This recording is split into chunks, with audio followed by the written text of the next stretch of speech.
Hello दोस्तों, स्वागत है आप सभी का हमारे यूट्यूब चैनल पे। और आज मैं आप सभी के साथ शेयर करने वाली हूँ अपने एनटीपीसी ग्रेजुएट लेवल के एग्ज़ाम के रिव्यू को कि मेरा एग्ज़ाम कैसा रहा, उसका लेवल कैसा था और मेरे कितने अटेम्प्ट्स हुए। तो मेरा एग्ज़ाम था 27 मार्च को।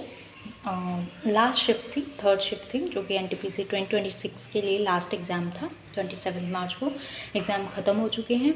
तो मैं सबसे पहले बता देती हूँ कि मैंने कितने अटैम्प्ट्स किए हैं। तो मैंने 93 अटैम्प्ट्स किए हैं and it was a fine attempt. मुझे लगता है कि मेरे अटैम्प्ट्स ठीक हैं, अगर नेगेटिव नहीं हुई ज़्यादा तो। अब बात कर लेंगे कि मैंने छोड़े किस में क्वेश्चन। तो मैंने एक रीजनिंग का छोड़ा है और मैंने जीएस के छोड़े हैं और इनमें मैंने 2 मैथ्स के भी, आई थिंक 2 या 1, मुझे ध्यान नहीं रहा। और टाइम मैनेज की बात करूँ तो टाइम मैनेज करने में कोई दिक्कत नहीं हुई, क्योंकि मैंने पहला जो राउंड लगाया था अपना, मैं हमेशा 2 राउंड में सॉल्व करती हूँ अपने क्वेश्चन पेपर को। पहले राउंड में मैंने जितने भी क्वेश्चन करे थे उसके बाद मैंने अपने 30 मिनट्स को सेव कर लिया था, तो टाइम मैनेजमेंट कोई दिक्कत नहीं हुई। और लास्ट के 30 मिनट्स में मैंने जो अपने मार्क फॉर रिव्यू डाले हुए क्वेश्चन थे, जो कि मैथ्स के भी थे और 2 रीजनिंग के थे, जिसमें से एक रीजनिंग का क्वेश्चन मैंने बाद में कर लिया था और 2-3 मैथ्स के भी हो गए थे। क्योंकि मुझे जो भी क्वेश्चन हार्ड लगता था मैं तुरंत मार्क फॉर रिव्यू डाल देती थी, क्योंकि मुझे पता था कि अगर मैं ऐसे करूँगी, ऐसे चलूँगी, तो लास्ट में मेरे पास 5 मिनट्स बच जाएंगे पेपर को एक बार ओवरऑल देखने के लिए। तो इसलिए मैंने किया, जो भी मुझे लेंदी सा लग रहा था या फिर मुझे लग रहा था कि मैंने ये चीज़ बेसिक से करनी है, मेरे पास कोई फार्मूला नहीं है, तो मैं उसको मार्क रिव्यू डाल दी थी। और मैं बात करूँ रीजनिंग में कैसे क्वेश्चन थे, तो रीजनिंग का जो पैटर्न था वो इजी था, इजी लगा।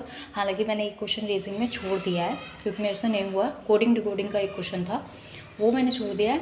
और अदरवाइज़ बात करूँ तो क्वेश्चन हल्के ही थे, ज़्यादा हार्ड नहीं थे। और जो पज़ल बेस्ड क्वेश्चन थे, लाइक फ्लोर बेस्ड क्वेश्चन था, टेबल बेस्ड क्वेश्चन था, वो थोड़े से लेंदी थे। उसमें 7-7 और एक में 8 जन को राउंड टेबल के अराउंड बैठाना था।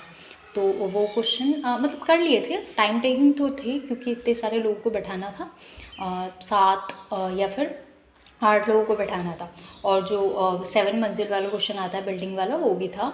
2 क्वेश्चन बिल्डिंग से थे और 2 क्वेश्चन टेबल से थे। तो ये क्वेश्चन थोड़े से लेंदी थे। अदरवाइज़ जो ब्लड रिलेशन से क्वेश्चन है, जो वैसे करके पूछा जाता है कि A+B का रिलेशन ऐसा है, तो वैसे 2 क्वेश्चन आए थे। और ओवरऑल मैं बात करूँ रीजनिंग तो ईजी रही। और फिर मैं बात करूँ मैथ्स की, तो मैथ्स में 6 से 7 क्वेश्चन टाइम टेकिंग थे, लेंदी थे।